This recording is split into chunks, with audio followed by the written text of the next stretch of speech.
നമസ്കാരം. Raf talk ഫുട്ബോളിലേക്ക് അവർക്കും സ്വാഗതം. ഓർക്കുന്നുണ്ടോ, ഒക്ടോബർ മാസത്തിൽ നടന്ന എൽ ക്ലാസിക്കോ പോരാട്ടം സാന്റിയാഗോ ബെർണാബുവിൽ പോയിട്ട് FC ബാഴ്സലോണയുടെ യുവതാരങ്ങൾ അടങ്ങുന്ന ടീം റയലിൻ്റെ വമ്പൻ താരനിരയെ വെട്ടിനിരത്തി 4-0 വിജയവും കൊണ്ട് മടങ്ങി.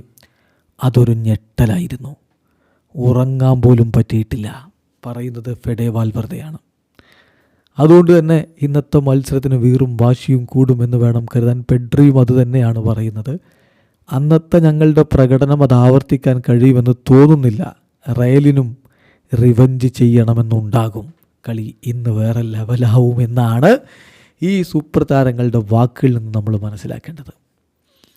സൂപ്പർ കോപ്പ ഡി എസ്പാനയുടെ ഫൈനൽ മത്സരം സൗദി അറേബ്യയിലെ കിങ് അബ്ദുള്ള സ്പോർട്സ് സിറ്റിയിലെ ജിദ്ദയിൽ രാത്രി ഇന്ത്യൻ സമയം 12:30 നടക്കുമ്പോൾ അതൊരു കിടലൻ പോരായിരിക്കും. പ്രത്യേകിച്ച് കിരീട പോരാട്ടമാണ്, ഫൈനലാണ്.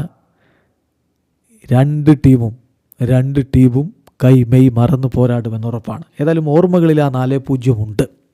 രണ്ട് ടീമിൻ്റെ ഓർമ്മകളിലുമുണ്ട്. ഒരു ടീമിന് അത് സന്തോഷം നൽകുന്നതാണെങ്കിൽ മറ്റേ ടീമിന് പരാജയം പറ്റി അതിൽ നിന്ന് തിരികെ വരാനുള്ള മോട്ടിവേഷനായിരുന്നു എന്നാണ് ഇപ്പോൾ ഫെഡെ വാൽവർദെ പറയുന്നത്. അദ്ദേഹത്തിൻ്റെ വാക്കുകളിലേക്ക് പോകാം. ഫെഡെ വാൽവർദെ പറയുന്നു, തീർച്ചയായിട്ടും ഒരുപാട് ഡിസയറുണ്ട് റിവഞ്ചിന്.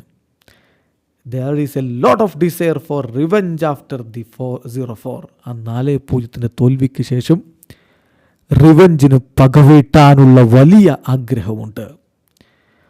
ആ ദിവസം ഉറങ്ങാൻ പോലും ബുദ്ധിമുട്ടായിരുന്നു. കാരണം അങ്ങനെ ഞങ്ങൾ തോൽക്കുമെന്ന് ഞങ്ങൾ സ്വപ്നത്തിൽ പോലും കരുതിയിരുന്നില്ല. തീർച്ചയായിട്ടും അത് ഞങ്ങൾക്ക് പിന്നീട് വലിയ കരുത്തും അതുപോലെ വലിയ ആഗ്രഹവും, തിരികെ വരാനുള്ള ആഗ്രഹവും ഒക്കെ സമ്മാനിച്ച് ഞങ്ങൾ മുന്നോട്ട് പോയി. അതിൻ്റെ ഫലമാണ് ഇന്നത്തെ രൂപത്തിലേക്ക് ഈ ടീം മാറിയത്. ശരിയാ, റയൽ ഇപ്പോൾ മികച്ച രൂപത്തിലാണ്. എന്നാൽ ബാഴ്സയുടെ ഭാഗത്ത് നിന്ന് പെഡ്രി ഇതുമായി ബന്ധപ്പെട്ട ചില കാര്യങ്ങൾ പറയുന്നുണ്ട്.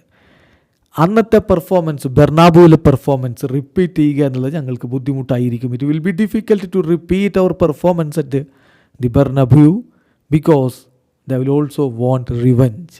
യെസ്, റയലൊരു പകവീട്ടാനാണ് വരുന്നത് എന്ന് ബാഴ്സക്കും നല്ല ധാരണയുണ്ട്. അപ്പോൾ പെഡ്രി വീണ്ടും പറയുകയാണ്, ഞങ്ങൾക്ക് മത്സരത്തിൽ ആ ഒരു കൺട്രോൾ നിലനിർത്തേണ്ടതുണ്ട്. ബോൾ ഞങ്ങളുടെ കൈവശം വേണം, ഡൊമിനേറ്റ് ചെയ്ത് കളിക്കണം. അവർ വളരെ സ്ട്രോങ് ആണ് കൗണ്ടർ അറ്റാക്കിൽ, അത് ഞങ്ങൾക്കറിയാം. അവർക്ക് അത്രയും ക്വാളിറ്റിയുള്ള പ്ലെയേഴ്സുമുണ്ട്. So we have to be careful എന്ന് പെഡ്രി പറയുന്നു. ഏതായാലും പക വീട്ടാൻ വേണ്ടി റയൽ മാഡ്രിഡ് ഒരുങ്ങുമ്പോൾ ആ പകയിൽ എരിഞ്ഞടങ്ങാതെ തിരിച്ചടിക്കാൻ തന്നെയാണ് ബാഴ്സയുടെയും തീരുമാനം. ഇന്ന് ഒരു തീക്കളിയായിരിക്കും. വീഡിയോ അവസാനിക്കുന്ന ഫുട്ബോൾ ലോകത്തെ കൂടുതൽ വിശേഷങ്ങളുമായി റാഫ് ടോക്സ് വീണ്ടും എത്താം.